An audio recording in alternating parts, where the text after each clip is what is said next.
Ecco, questo è lo spellafili, l'ho preso su eBay.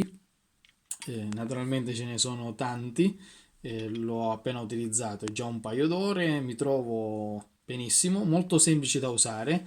Io l'ho applicato a una morsa, come si vede nel video.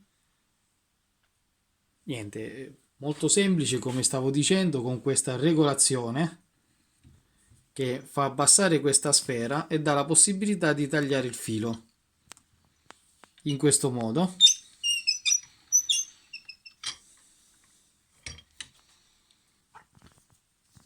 Come si vede, una volta che fa questo segno viene tirato via.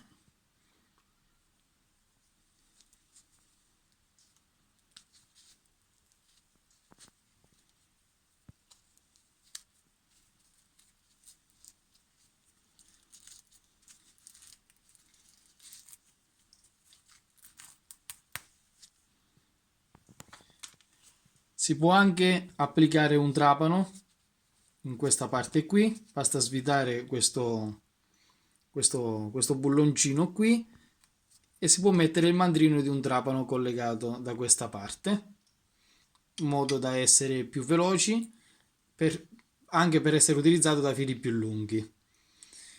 Il kit viene fornito anche con questa lama di ricambio.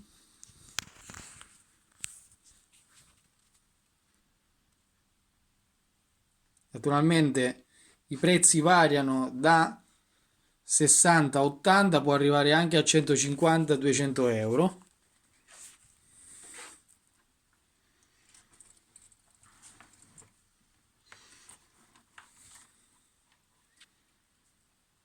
In media si riesce a fare anche un paio di chili o più chili anche con 10-20 minuti.